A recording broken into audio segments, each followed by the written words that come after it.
it. Alfie, what's going on? Jimmy, sit still, keep quiet, and do not move from this spot.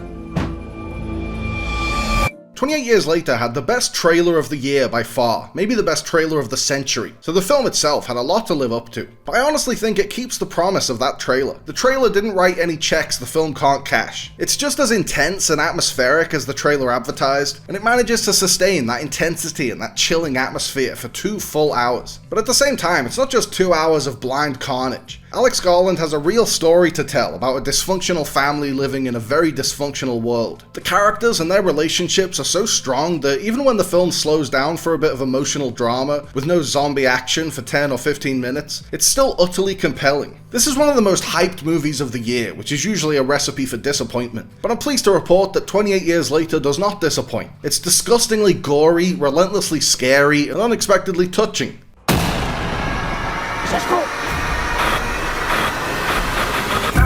There's no discharge in the war.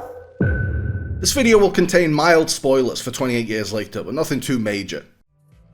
Cillian Murphy will be missed until he reappears in the sequel in January, but 28 Years Later has a brilliant cast in his stead. Aaron Taylor-Johnson is great as badass scavenger Jamie. He's smolderingly charismatic, but he doesn't shy away from the character's glaring flaws. Jodie Comer gives a hauntingly authentic turn as Isla, a very sick woman with spells of delirium and confusion. It's extra heartbreaking because Comer shows the occasional flash of the warm, kind person she is underneath this mysterious illness. Ralph Fiennes is captivating as always as a survivor who's described as being insane, but actually turns out to be maybe the sanest of them all. He's like Colonel Kurtz. He's built up for the first 2 acts and isn't introduced until the 3rd. So he has a lot of intrigue and excitement to live up to, and Fiennes nails it. And if I had a nickel for every time Jack O'Connell played a creepy cult leader in a 2025 horror film, I'd have 2 nickels, which isn't a lot, but it's weird that it happened twice. But the real star of the movie is Alfie Williams as Spike, Jamie and Isla's 12-year-old son. He's absolutely incredible. It's not just a great performance for a child actor in his first major film role, it's a great performance, full stop. He makes you believe every emotion, every choice, and he effortlessly holds his own alongside heavy hitters like Jodie Comer and Ralph Fiennes. Jamie and Isla have their own stories with their own emotional peaks and troughs, but this is really Spike's film. It's a coming-of-age story about this kid coming of age in a deeply fucked up world, where going out into a zombie-infested wasteland at age 12 for your first kill is a childhood rite of passage. And Williams does a fantastic job of balancing the unique experience of growing up in the apocalypse with the more relatable aspects of a kid becoming jaded by the harsh realities of messy adult life. Yes, he has to kill zombies, but he also has to comfort his mom through her psychotic episodes, and wrap his head around finding out his dad is having an affair. There's no discharge in the war.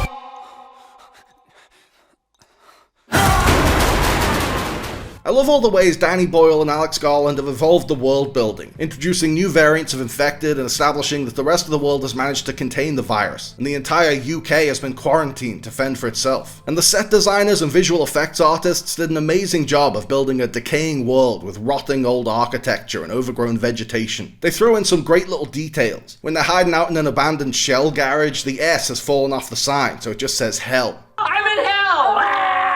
I'm burning! Help me! You shouldn't joke about that. The opening sequence set during the outbreak isn't quite as exhilarating as the opening sequence of 28 Weeks Later, but it's still pretty damn exhilarating. The movie gets into full swing when it jumps forward, you guessed it, 28 years later. And in that first act, it plays a lot like a Last of Us clone. Jamie and Spike are like Joel and Ellie, the Island Fortress is like Jackson, and the Alpha variants are a lot like Stalkers. And as a massive Last of Us fan, I was perfectly happy with it being a Last of Us clone. But it just uses that familiar formula to set the table and establish where this world is at all these years later. In its second act, it becomes very much its own beast. The zombie apocalypse is ultimately just a backdrop for a story about death, a story about letting go. The plot is driven by the desire for survival, but the message is that we all have to die, and we have to let the people we love die when it's their time. I was fully expecting another tired, humans are the real monsters zombie story, and the movie takes a wild turn in its last few minutes that suggests that's what the sequel will be. But that's not what this film is. 28 Years Later doesn't reinvent the wheel quite as dramatically as the original film did, with its sprinting zombies and handheld cameras. But it is a masterfully crafted horror film. It has all the hair-raising thrills you want, it has all the grisly, blood-soaked spectacle you want, but it also has a surprisingly poignant emotional core holding it all together.